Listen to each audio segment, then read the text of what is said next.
Hi, I'm Garm1, and this is Midgardia's Cool Crowdfunding Show. I'm here today with Tom Knauss. How's it going? I'm good. How are you? I'm doing pretty well. So you're here today to talk about, is it Tehuatl? Is that right?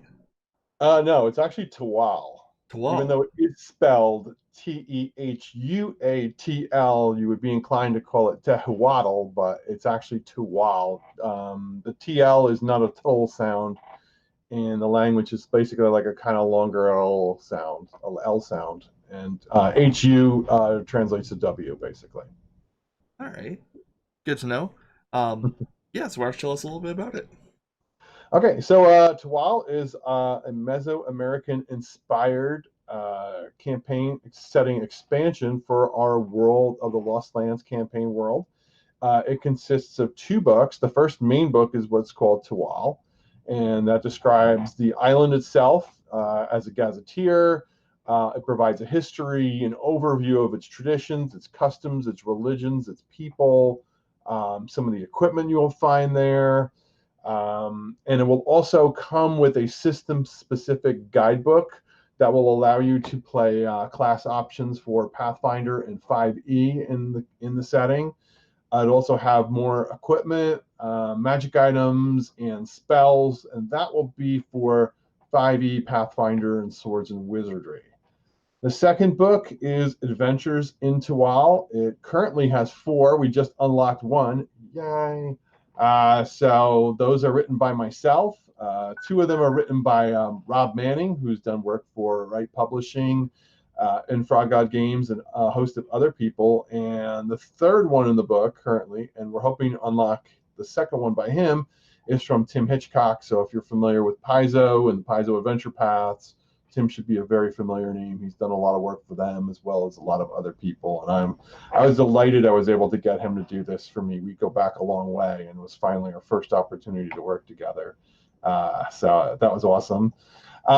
There's also going to be those adventures will appear in Pathfinder, 5e, and Swords and Wizardry. If you're not familiar with Swords and Wizardry, I assumed everyone was, but they may not be. Swords and Wizardry is our first retro clone system that we created.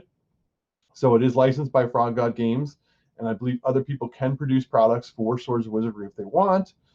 There's also going to be two add-on adventures. They will be also available in Swords and Wizardry, Pathfinder, and 5e, and those are the Hidden Shrine of Tamakanats, an homage to the old C1, and Maze, Maize, and Monsters, which is kind of like a play on the old Tom Hanks movie from the 80s during the Satanic Panic.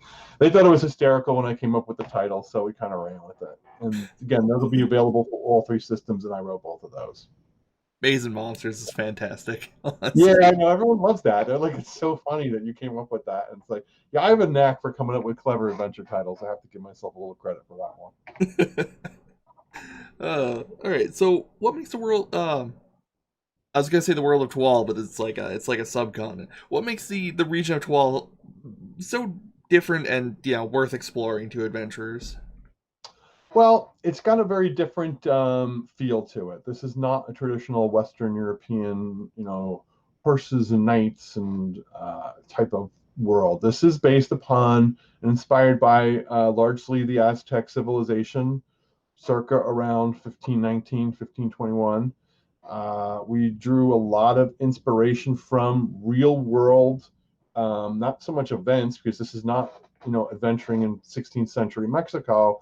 We drew a lot of inspiration from their actual inventions, and we expanded upon some, and we also had to make some decisions on what we would introduce into the world. It is still a fantasy setting, so there are still elves, there are still dwarves, there are still halflings, there are still gnomes, there's still many of the traditional fantasy monsters in this setting, but it is a different setting in terms of its feel, in terms of its technology, which is on par with anything else in the world of the Lost Lands. So it is not a quote unquote primitive civilization. It is highly advanced, highly sophisticated from a number of perspectives, technological, in terms of their attitudes towards certain things.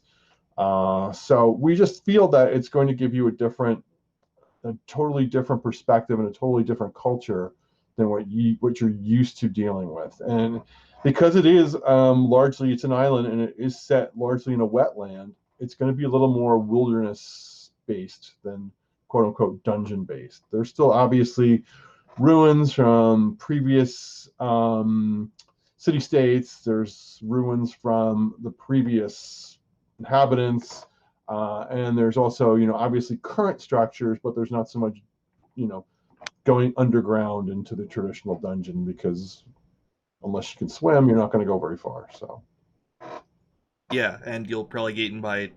I assume there's crocodiles in that area. I'm not oh, actually sure. absolutely. There are loads of crocodiles. Crocodiles are a very big part of this environment, as well as jaguars, animals that were indigenous to Central America at that time. They will all be here. We did not have horses. We did not introduce horses into this, and a lot of other animals that were imported here from the quote unquote old world. We also kept very true to the flora at the time, so it'll be a lot of the plants that were here prior to other plants being introduced by the Europeans later on. So it'll be squash, obviously maize, amaranth. Oh boy, a whole bunch. We list a bunch, and if there's anything you can think of and find that existed, that's fine. Add it Yeah, in. yeah. I know there's the algae that they used to prepare for food. Mhm. Yeah, I don't remember any more details of that. Just that there was algae and it was food. yeah. There was algae. There was also a certain kind of like half like salamander kind of fish. I think it's called axolotl that they would eat. It was a large part of the diet as well. So that's mentioned in there. So we do mention some things about the food and how it was prepared, but we don't go into too many details on that stuff. Right. Not one of the RPG books that's half cooking manual. Yeah, exactly. I don't think anyone wants to read recipes. They want to buy this to, be able to adventure and have fun rather than cook. If they want to cook, you can watch the cooking channel, I guess. uh, cool. And I assume you've got some new equipment to help flesh out the setting, like the obsidian swords and all that. Yeah, we have the makoyos, which were basically wooden clubs that had obsidian chips embedded into the edges. So it was basically the equivalent of a longsword. It was extremely sharp, sharper than steel. It was brittle though, so if it hit something very hard, it was likely to chip, and you would have to repair it on the battlefield, which was not uncommon. We also did something too in terms of technological advances. Was the ancient Mesoamerican people had rubber. It was called oli. It was made from the latex plant combined with juice from a morning glory vine. It wasn't what we have or what we know today. It wasn't a rubber ball you could bounce. The ball they played the ball game with weighed about 9 pounds. It would hurt like hell if you hit anything with it. So, but what we did was we kind of made a next logical leap in progression and allowed a primitive form of vulcanized rubber. So some of the weapons are made of this material, which is very hard, but it's lightweight. And also some of the armor is made from this same material, which gives you the option of using heavy armor in this environment, which is very warm, very humid, which makes it difficult for iron and steel to function, because if you want to walk around with plate mail armor in 95-degree heat with 60% humidity, be my guest. Tell me how long. Tell me how you enjoy it. Yeah, you're gonna be a water fountain in that case. Oh yeah, you're gonna be dragging. You're gonna be dragging pretty quickly. So it's not exactly that feasible. So this gives a good alternative to that. But again, like I said, there are dwarves. There are other, and it's not all super hot. There is a mountainous area that is cooler where you can use that kind of traditional steel equipment. All right, excellent. So, this is part of the world of the Lost Lands. Why don't you tell me a little bit about that as well? Okay. Well, the World of the Lost Lands kind of formed later. It was kind of created first and then compiled later on. Frog God Games was previously, or well, was Necromancer Games. Necromancer Games put out a boatload of adventures back in the day, written by various different authors. And there was no mindset at the time to create a cohesive campaign world. It was just, I need a city. Okay, I'll make a city. Here we go. Boom.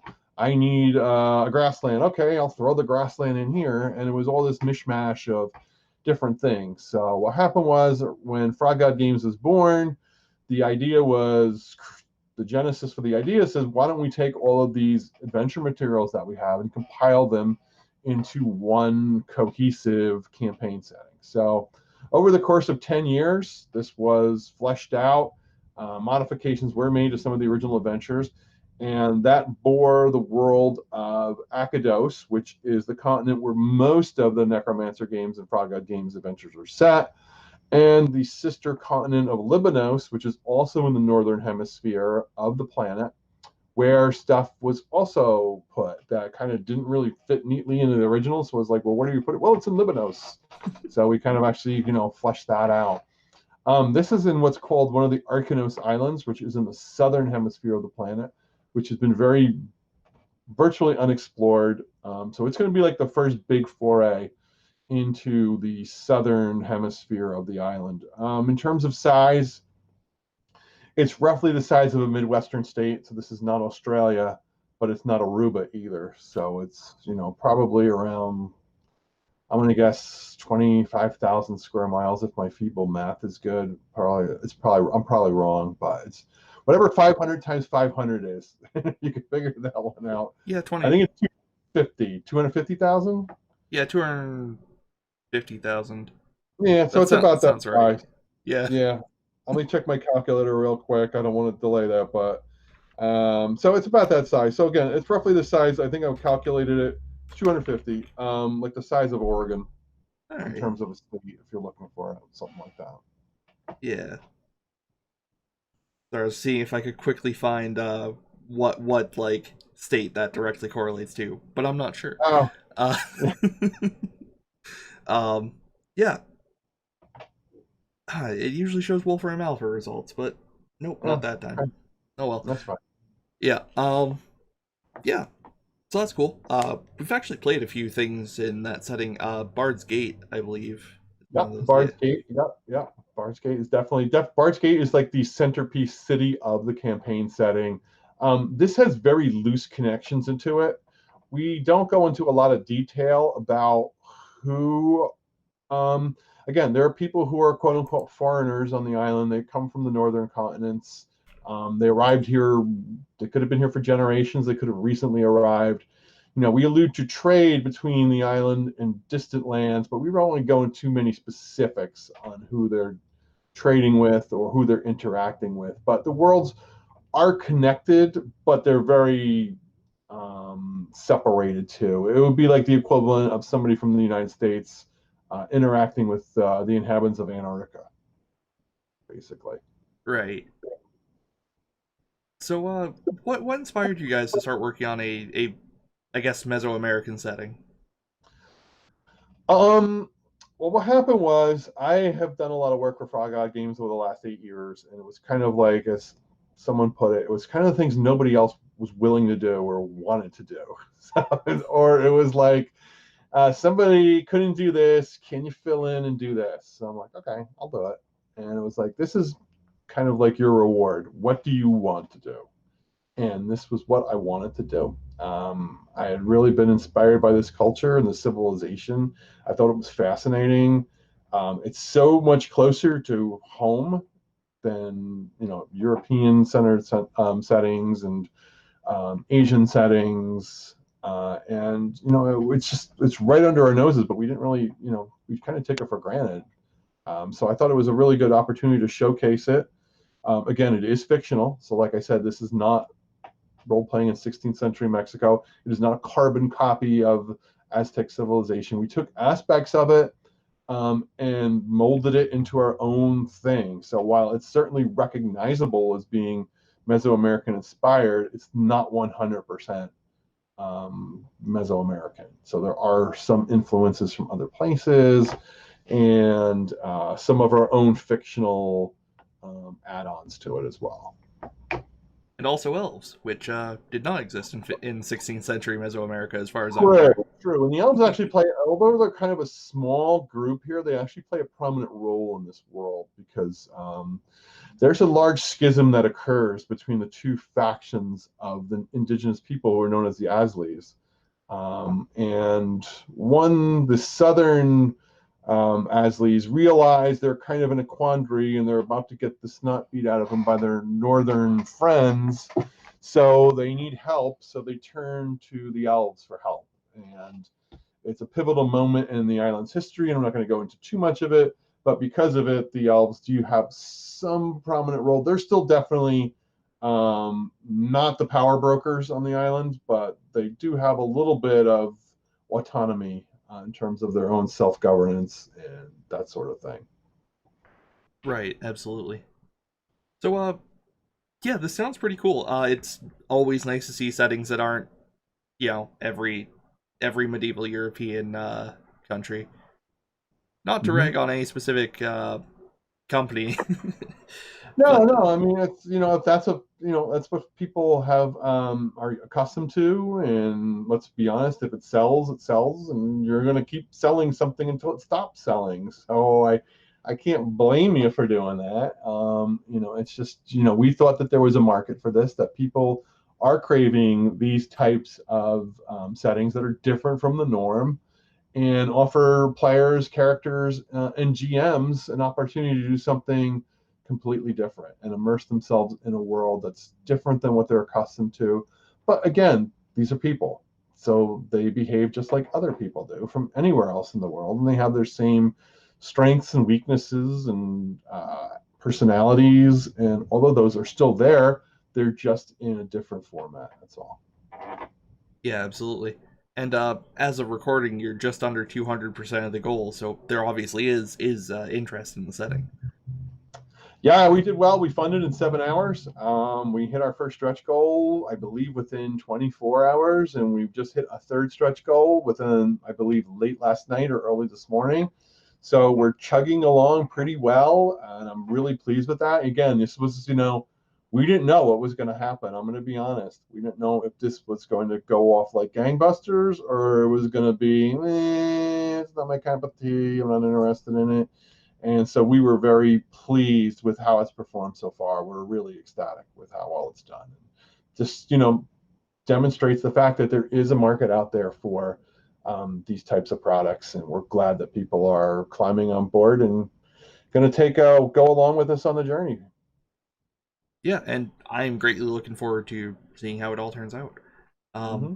and yeah, as of recording, there's like 26 days left. So probably about 25 by the time this is actually posted. Um, yeah, is there anything else you'd like to bring up about it while you're here? I just want to say that we, assembled a team of really great people in terms of writers and artists. Myself, Rob, Tim. We have some amazing artists who did some real great work on this project, and I want to recognize some of them. Hector Rodriguez did a lot of great work. Colin Chan gave us an amazing cover for Tehuatl. Adrian Landeros gave us amazing cover for Adventures in Tehuatl, and he also gave us an amazing interior piece, and he captured exactly what I asked for. And it was a really difficult piece to do, and he captured every essence of it that I really wanted in it. Santa Novasort, and I'm sorry, I always butcher Santa's last name. Novasort did some great work as well. I believe Michael Stigios did some work as well in this book. So our artists did an amazing job. Rob Altbauer did some great maps for it. Jeff Harkness did some awesome editing. The book's only as good as his editor, so I want to give them all a shout out. And I think you're gonna.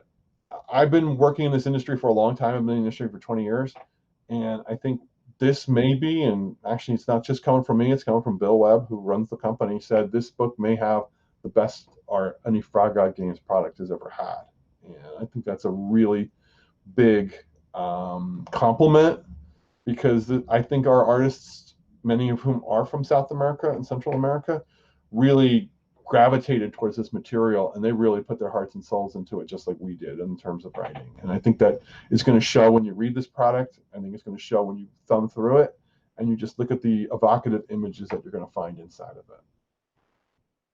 it. Hell yeah, and the art that's up looks pretty good. There's a link to the Kickstarter below. Please go look at that and then back the project. Mm-hmm. Yes, please do. Well, it's been good talking to you. This looks like a really interesting setting, and I think a lot of people are gonna have a ton of fun there. Yeah, that's what we're hoping, and we're pretty confident they will. Any last words you'd like to say while you're here? No, I think we captured it all. Just find us on Kickstarter. Oh, one other thing, socials. If you want to reach out to us, froggodgames.com is our website. It's primarily the store, though. I'm just warning you. So if you're looking for information in Twal, you're not going to find a lot. But certainly reach us on Facebook. Frog God Games has a Facebook page, so like us and you can follow us. You can follow me too. I'm Tom Knauss 52 on Facebook. We do have Instagram, but again, it's mostly to post art, so it's not going to give you a lot of information about products that are out. And you can also find us on our Discord server, Frog God Games. Many of us are very active there, and we certainly interact with the fans and answer questions and provide tons of information. We're also running a Frog God Games game day, September 12th and 13th. Unfortunately, I can't do it. I have a conflict in my schedule, but we have a lot of our other great writers and fans and other people who are involved in Frog God who will be running some games. So if you want to play, stop on by and enjoy it. Awesome. That sounds like a ton of fun. Uh, Mm-hmm. I might stop by myself. We'll see. Okay. Yeah, sign up by all means. Yeah, well, thanks for coming on. This has been a ton of fun. Yep. I enjoyed it very much. And Thanks for having me. yeah, oh, absolutely. And for everybody watching at home, have a good night. Take care.